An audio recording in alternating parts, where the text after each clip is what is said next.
Trump ने बकायदा इसकी तैयारी की हुई थी कि ग्रीनलैंड पर जाकर दावोस में मैं जो धावा बोलूंगा, उसके बाद में यूरोप के पास कुछ भी नहीं बचेगा। पूरा प्रेशर गेम बनाकर ये चल रहे थे। जनता को डर था कि ग्रीनलैंड के बारे में ये जो भी बोलेंगे उसमें सबसे ऊपर होगा कि मैं इन सारे के सारे वर्ल्ड लीडर्स के ऊपर इतना सैंक्शन लगाता हूं, इन सबको युद्ध में हरा दूंगा वगैरह वगैरह।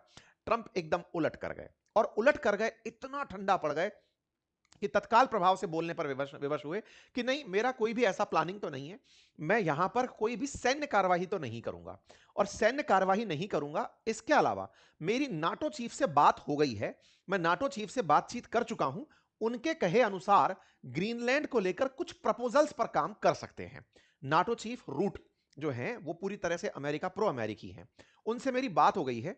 फोर्सेस का इस्तेमाल तो बिल्कुल करने के मूड में नहीं हूं, लेकिन हां, मुझे बड़ा दुख हुआ कि नाटो कंट्रीज जो ग्रीनलैंड मुझे दे सकते थे, ये इन लोगों ने नहीं दिया। इस बात का मुझे दुख रहेगा, मैं इसको याद रखूंगा। ग्रीनलैंड ना दे करके इन लोगों ने मेरे साथ गलत किया। और डेनमार्क वालों, तुम तो एक नंबर से फेल आदमी हो। तुम लोगों के वर्ल्ड वॉर 2 में जर्मनी ने तुम्हें 6 घंटे के अंदर हरा दिया था, और उसके बाद हमने तुम्हें ग्रीनलैंड जीत कर वापस ग्रीनलैंड तुम्हें पकड़ाया। अगर मैं नहीं होता, अमेरिका के लिए इन्होंने कहा कि अगर अमेरिका नहीं होता तो ग्रीनलैंड पर लोग जापानी और जर्मन भाषा बोल रहे होते। इसका अर्थ यह है कि ग्रीनलैंड पर जर्मन्स का और जापानियों का कब्जा होता। यह तो अमेरिका था जिसने वर्ल्ड वॉर 2 के अंदर ग्रीनलैंड को बचा लिया था और उसे डेनमार्क को दे दिया था। आज हमारी वो गलती हम पर इतनी भारी पड़ रही है, ऐसा कहते हुए ट्रंप ने भाषण दे दिया।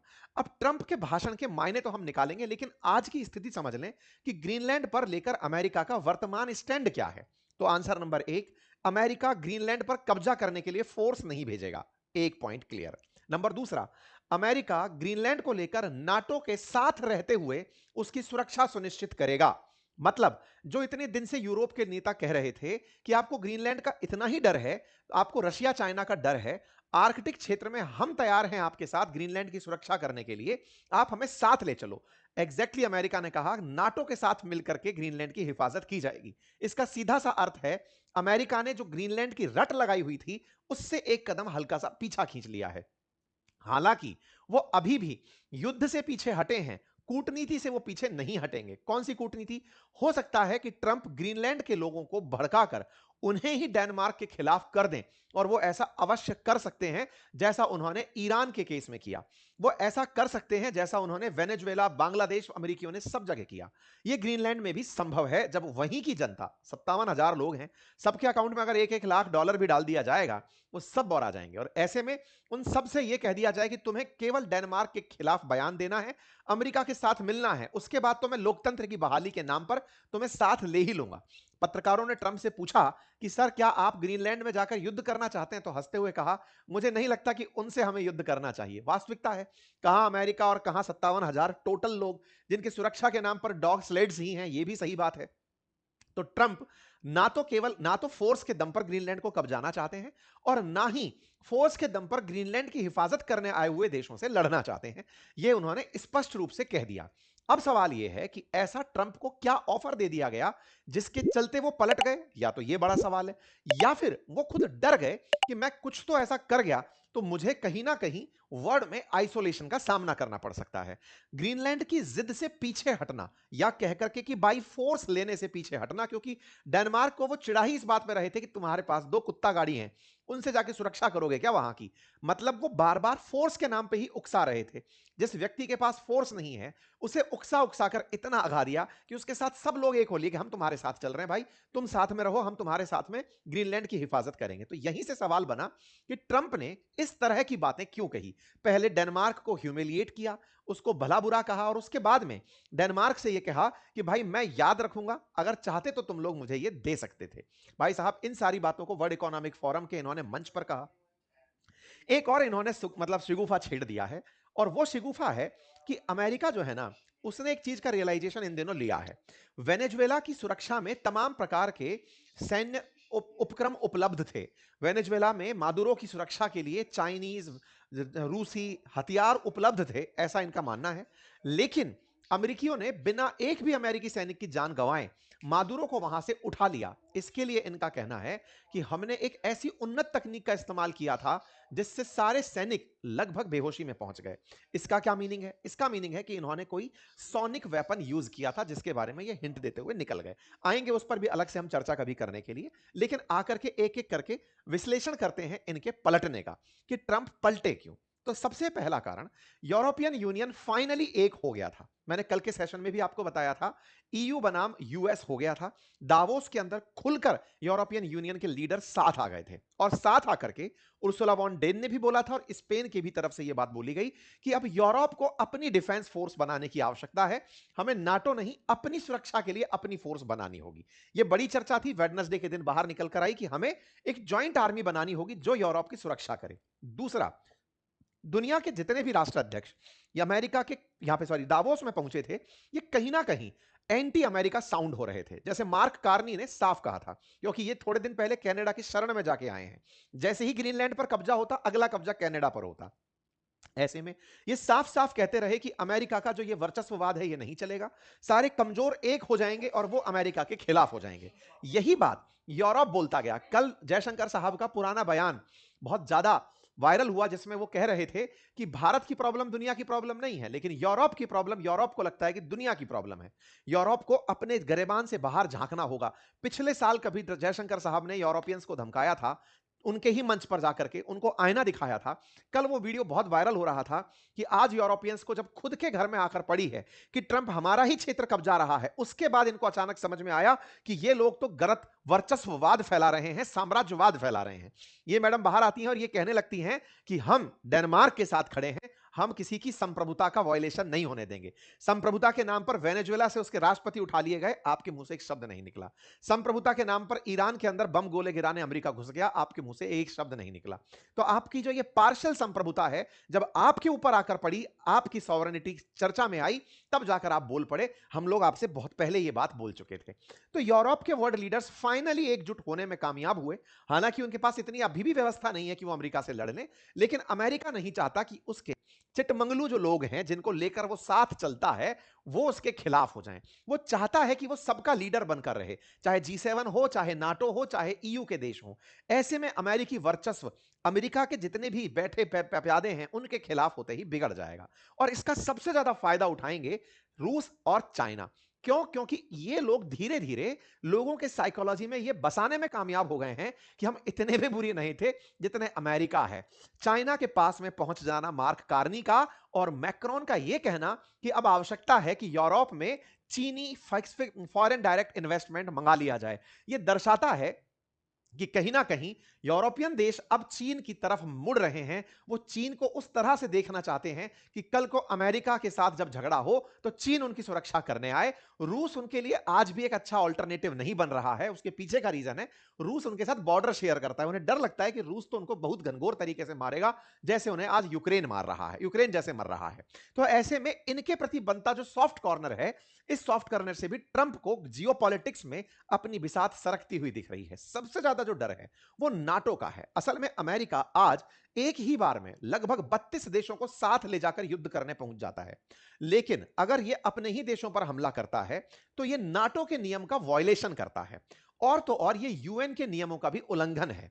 क्योंकि अब तक ईरान के केस में यह कहता रहा कि वहां परमाणु बम बन रहे थे, वेनेजुएला के केस में कहता रहा कि वहां तानाशाही थी, मैं तो जनता की हिफाजत करने के लिए गया था। लेकिन ग्रीनलैंड में तो जनता खुद कहती है कि अमेरिका तुम बताओ, और फिर भी अगर यह वायलेशन करता है तो सीधा सीधा ये यूएन का वायलेशन हुआ, नंबर 1। दूसरा, नाटो के अंदर आर्टिकल 5 कहता है कि अगर किसी एक देश पर हमला होगा तो सारे के सारे देश मिलकर हमला उसके ऊपर बदले में करेंगे।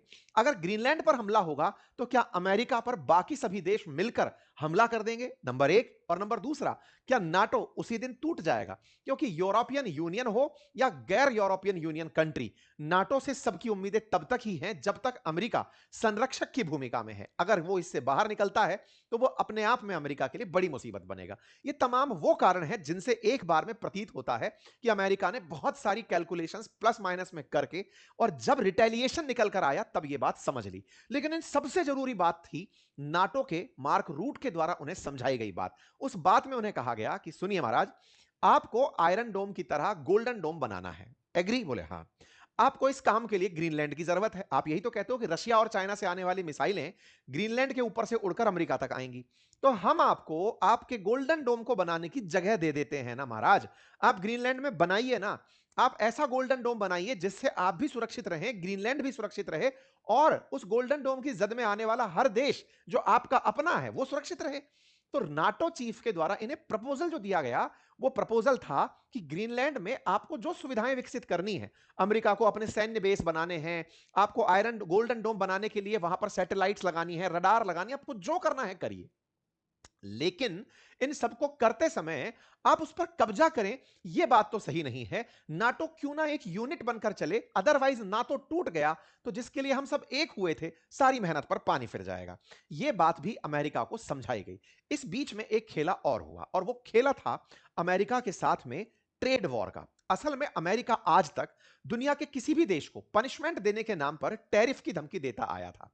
आपने देखा होगा कि ग्रीनलैंड के मसले पर जैसे ही 8 देश ग्रीनलैंड के पक्ष में आकर खड़े हुए, ट्रंप ने धमकी दी कि मैं सभी के ऊपर 10% टैरिफ लगाऊंगा।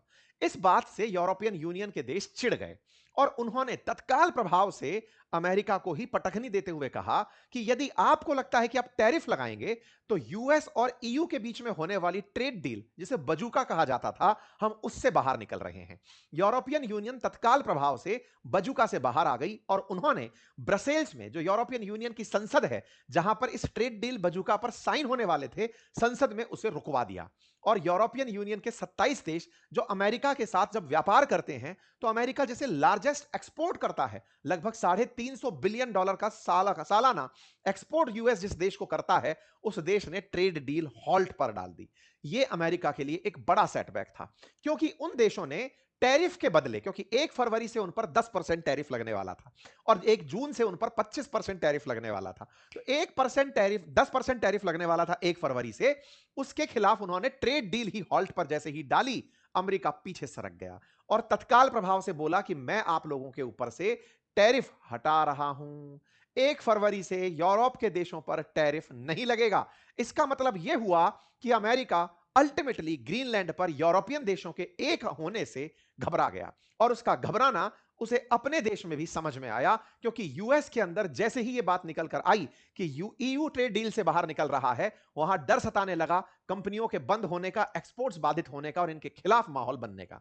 साथ ही साथ डेनमार्क की अगर बात करें तो डेनमार्क ने अमेरिका से बहुत बेइज्जती पाली है। ट्रंप के बयान उनको शर्मिंदा करने वाले हैं, लेकिन फाइनली ग्रीनलैंड को ये लोग बचाने में कामयाब हो गए हैं। तो आगे चलकर अगर बात की जाए तो क्या अमेरिका ग्रीनलैंड को जिद से लेगा? आंसर है नहीं, क्योंकि यूरोपियन यूनियन एक हो गए हैं। तो मतलब ग्रीनलैंड फाइनली बच गया। बच तो ईरान भी गया था।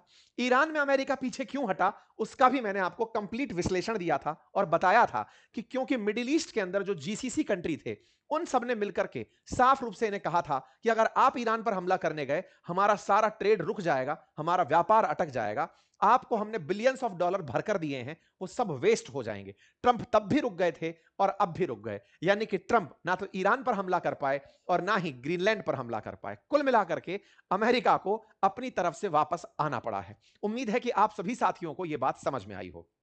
इनसे दावोस में पूछा गया कि महाराज ये जो बोर्ड ऑफ पीस लेकर आए हो ये क्या है? तो मैं तो आपसे पहले ही कह रहा था कि ये यूएन का अल्टरनेट बनाना चाहते हैं। पढ़िए क्या लिखा है।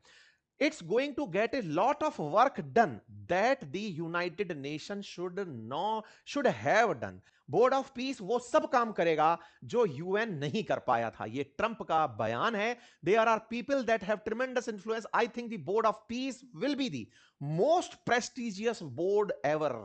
मेरे प्यारे साथियों, मेरा अभी पिछले 2-3 दिनों पहले एक सेशन किया था, मैंने आपसे कहा था कि अपना यूएन बनाने की तैयारी कर रहा है अमेरिका। समय निकालकर उसे सुनिएगा, इसी चैनल पर डाला था, जिसमें मैंने आपको बताया था बोर्ड ऑफ पीस इसका एक बहुत तगड़ा शिकंजा है जिसको ये करने का प्रयास कर रहा है।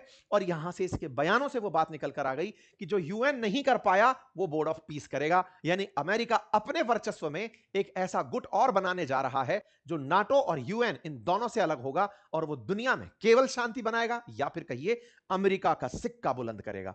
कुल मिलाकर के ट्रंप की वापसी हो गई, बच गया ग्रीनलैंड। अमेरिकियों के खिलाफ लोगों के अंदर गुस्सा थोड़ा कम हुआ होगा, यूरोपियन यूनियन में थोड़ी शांति आई होगी। ये भाई साहब अपने बयानों में, खुद के देश को लेकर बयानों में काफी ज्यादा फिलहाल सुर्खियों में रहे। इनमें से कोई भी बयान ऐसा होता है जो आपके काम का होगा, मैं जरूर लेकर आऊंगा। फिलहाल के लिए इतना ही है। जानकारी पसंद आई हो तो साथियों से साझा करें, चैनल पर नए हैं तो सब्सक्राइब